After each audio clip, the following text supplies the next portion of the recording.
Rosa Díez, buenas noches. Buenas noches. Bienvenida al plató de la Sexta Noche. Por cierto, felicidades en este sábado 8 de marzo, Día de la Mujer Trabajadora. Nos felicitamos todos, los hombres y las mujeres. Cuando les va bien a las mujeres, les va bien al conjunto de la sociedad, por tanto también a los hombres. Cierto. Por cierto, decía lo de Día de la Mujer Trabajadora porque hoy, a pesar de ser sábado, usted y su partido han tenido mucho trabajo. Hoy mismo presentaban las listas los candidatos y aprobaban esas listas de candidatos a las elecciones europeas. Sí, aprobamos las listas y también el programa electoral, que es tan importante como las personas que van a llevar a cabo ese programa. Sí, hemos trabajado, claro, todos los días hay que trabajar. Bueno, antes de entrar en materia, me gustaría hablar con usted de los datos del CIS, que de nuevo vuelven a colocarle a usted como uno de los políticos mejor valorados del panorama español. Ya son varias las ocasiones en las que usted tiene la mejor nota de los políticos españoles, pero aún así, teniendo la mejor nota, suspende. Parece que hay una desafección absoluta entre los políticos y la población.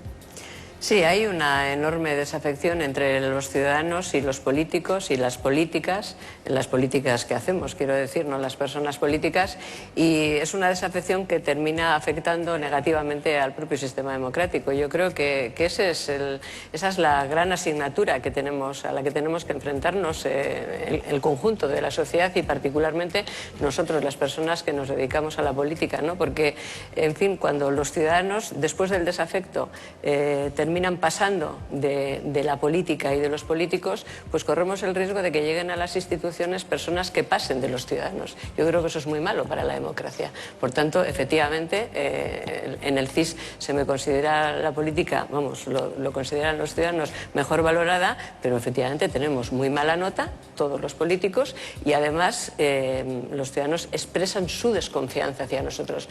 Es un grave problema porque, en fin, la alternativa a la mala política no es más que la buena política. Lo mismo que la alternativa a la democracia de baja calidad no es más que la democracia de calidad. Y eso es un tema con el que tenemos que enfrentarnos. Pero las notas se las ponemos los ciudadanos. Quiero decir, algo estarán ustedes haciendo mal. Por supuesto. No, pero por supuesto. Por eso digo que tenemos que enfrentarnos al problema. Claro que ustedes nos ponen la nota, que los ciudadanos nos ponen la nota y que la nota se corresponde con la percepción que tienen los ciudadanos de cómo hacemos el trabajo y del trabajo que hacemos. Claro que es nuestra asignatura. En fin, en las mismas encuestas, además de valorar mal a los políticos y, por cierto, a todas las instituciones. Este es un problema que tiene España, que es que no hay una institución que se salve. Ese es un problema para cualquier país. Además de valorarnos mal, también los ciudadanos muestran sus preocupaciones y nos vuelven a decir que la corrupción política es una de sus mayores preocupaciones, que, por cierto, en la última encuesta del CIS ha subido varios puntos. Bueno, enfrentarnos con ese problema también es algo que es nuestra obligación y que tiene que ver con la caracterización que tienen los ciudadanos de nosotros. Hasta 5 puntos en un mes ha subido precisamente la preocupación con respecto a la corrupción de los ciudadanos españoles. Claro. ¿Por dónde empezaría Rosa Díez a cambiar esa percepción que tenemos los ciudadanos de los políticos? ¿Qué es lo primero que habría que hacer? Hombre, y no solo de los políticos, sino también de las instituciones. Sí, modestamente pienso que es lo que estamos intentando hacer desde Unión, Progreso y Democracia. Ustedes contaban en el vídeo, por cierto, en ese congreso no hubo primarias. Ese congreso al que yo me presenté era un congreso, no eran primarias. En el PSOE no se hacían primarias. Apuntado queda. En los congresos, vamos, como una nota. ¿Ustedes hacen primarias en UPyD? Claro. Bien. Llevamos como 300 primarias, elecciones primarias desde que hemos fundado el partido, que en fin, que son muy poquitos años. No, decía que modestamente lo que tratamos de hacer es eso, ¿no? Regenerar la democracia es algo para lo que nacimos. Y cuando se dice regenerar la democracia es algo tan sencillo como devolver a los ciudadanos el control sobre la política, sobre los partidos políticos y sobre las instituciones democráticas. ¿Qué hay que hacer para eso? Pues hay que cambiar leyes. No vale solamente con hacer un discurso. Hay que cambiar el Código Penal, por ejemplo. ¿Para qué? Pues para que el enriquecimiento ilícito de los cargos públicos sea un delito que esté en el Código Penal, o para que, en fin, los partidos políticos tengan responsabilidad penal. Afortunadamente eso se ha introducido en el Código Penal el año pasado gracias a una enmienda de Unión, Progreso y Democracia, o para que sea delito la financiación ilegal de los partidos políticos. Es decir, tenemos que autocontrolarnos. Cuando los ciudadanos vean que nos ponemos controles a nosotros mismos, empezarán a creer en nosotros. Tenemos que cambiar la ley electoral. Me puede decir usted, no, ¿por qué? ¿Porque perjudica a un partido respecto a otro? No, porque perjudica directamente a los ciudadanos. La ley electoral lo que hace es devaluar el voto de cada uno de nosotros en función de a quién vote. O sea que indirectamente perjudica a los partidos políticos que no son nacionalistas o sobre todo que no son PSOE o PP, porque, a ver, los nacionalistas se benefician, pero la ley está hecha para el PSOE y para el PP. Tenemos que cambiar la ley electoral para darles posibilidades a los ciudadanos de controlar mejor a los políticos. Es decir, hay que cambiar las políticas que se hacen y la forma de hacer política. Entonces los ciudadanos pues nos mirarán y nos creerán. Le voy a hacer una pregunta que seguro que a usted le suena.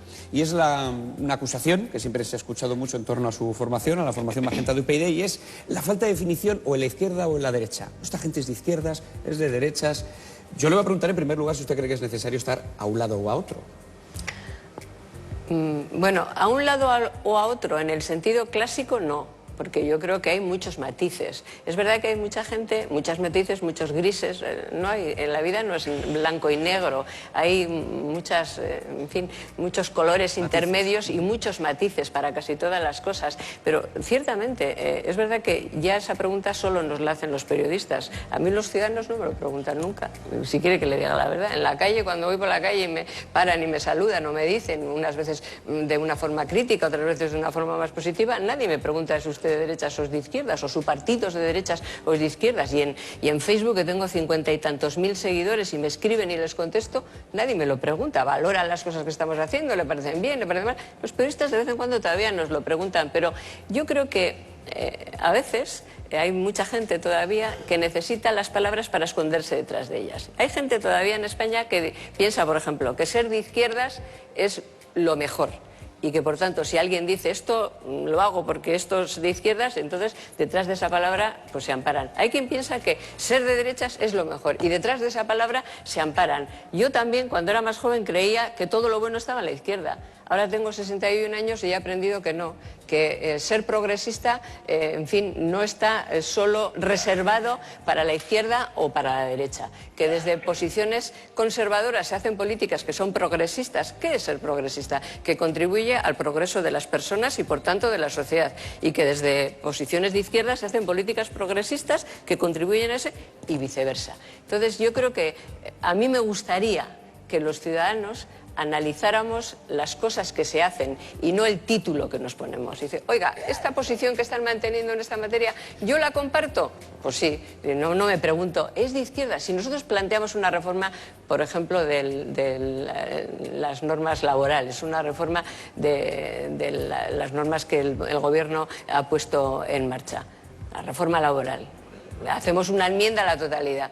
Pues no sé si la gente se va a poner a pensar si es de derechas o es de izquierdas. Se pondrá a pensar las consecuencias que tiene y a la luz de las consecuencias pues estará a favor o en contra. Lo decía en ese vídeo usted que han puesto, hacía esa explicación. Y no, me preguntan si somos de izquierdas o somos de derechas. Pues que la educación sea competencia del Estado, por poner un ejemplo, ¿es de derechas o es de izquierdas? Pues a mí algunas veces, cuando defendemos que la educación sea competencia del Estado, en el Congreso de los Diputados me han dicho que eso era muy centralista y muy de derechas. Otras veces, por defender lo mismo, me han dicho que es muy de izquierdas. A veces dicen que somos de la extrema izquierda. Una vez en un debate, unos nos dijeron que éramos de la extrema izquierda, otros que éramos de la extrema derecha, incluso hubo, se lo juro, uno que dijo que éramos del extremo centro. Digo, bueno, pues no sé, o sea, pues lo importante es lo que defendemos. Bueno, le voy a presentar a los tertulianos que nos van a acompañar esta noche, empezando por Maite Alcaraz. Maite, buenas noches. ¿Qué tal? Buenas noches. Bienvenida a la sexta noche. Se acompaña también nuestra compañera Cristina Pardo. Hola, Cristina. Hola, buenas noches. Buenas noches, bienvenida. Carmen Encina, buenas noches. Buenas noches a todos. Placer, compañero. Y también está con nosotros Eduardo Inda. Hola, Eduardo. Buenas noches y bienvenido. Si le parece, vamos a empezar la primera cuestión con Eduardo Inda. Adelante. Bueno, esta pregunta no se la hago en mi nombre, sino en el nombre de los millones de ciudadanos que creen en la tercera España. Acaba de hablar usted de la ley electoral que castiga a los partidos pequeños. ¿Por qué entonces no se coaliga con Ciudadanos o incluso con Vox para las próximas 3 elecciones? Lo digo porque el rechazo que usted manifiesta a esta posible coalición favorece a los dos grandes partidos. Bueno, yo no sé a quién favorece, bueno, sí sé. Yo creo que a quien favorece que un partido político como Unión, Progreso y Democracia se presente en toda España con las mismas siglas, con el mismo nombre, con el mismo programa, con el mismo proyecto y con claridad, a quien favorece es a los ciudadanos. Yo creo que por eso lo hacemos, por coherencia. Nosotros nacimos porque creíamos que en España hacía falta un partido político que defendiera el Estado.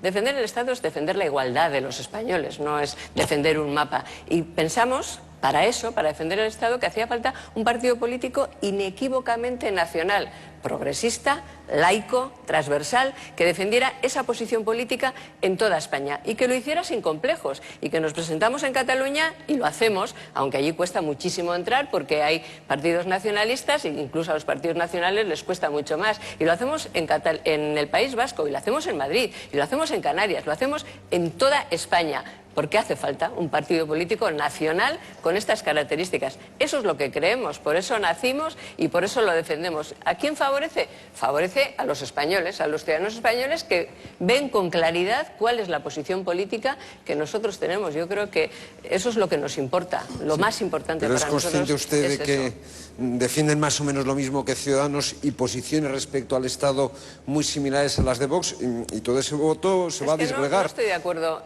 Y la unión hace la fuerza, y la disgregación pues no tiene tanta fuerza. Pero es que no estoy de acuerdo con eso. Efectivamente, en un país, en una democracia como es España, hay muchas cosas en las que coincides con unos o con otros, pero cada uno desde su personalidad y desde su posición. Yo no sé en qué coincido. Por ejemplo, me está citando usted un partido político que no ha nacido, que no se ha presentado a las elecciones todavía. Yo no sé en qué podemos... nacido.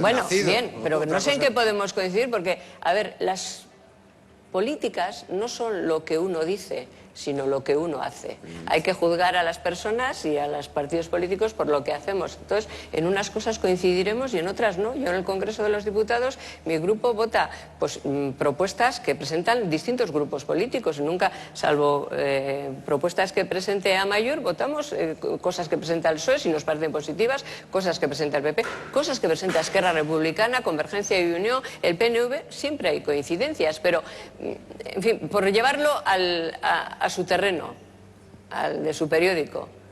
¿Por qué no une...? Al terreno de millones de ciudadanos. No, pero por hacerle la misma pregunta, porque si coinciden en cosas, ¿por qué no se presentan? Si coinciden en cosas, ¿por qué mantiene cada cual su cabecera? Pues porque coinciden en varias cosas, pero en otras no. Y entonces cada periódico o cada emisora mantiene su cabecera. Y dice, hombre, y eso además teniendo en cuenta que un medio de comunicación lo único que quiere es ganar dinero, se supone.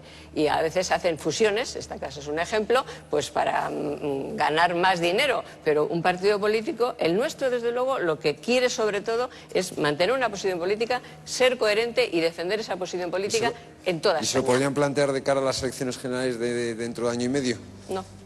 ¿Ir en coalición? No. ¿Colaborar en las instituciones? Sí. Por cierto, una vez le escuché yo en una entrevista decir que no le importa a los compañeros de viaje, no le importa votar con absolutamente nadie si merece la pena el objetivo. Sin embargo, acabo de oír decir que votaría con cualquier formación del Congreso excepto con Amaiur. Es que no les considero compañeros. Como sabe usted, nosotros lo que defendemos es que se inicie un procedimiento de legalización de esa coalición electoral. Para mí son compañeros políticos y democráticos, el resto de las fuerzas políticas que están en el hemiciclo no les considero compañeros de viaje. Vamos a continuar con Cristina Pardo.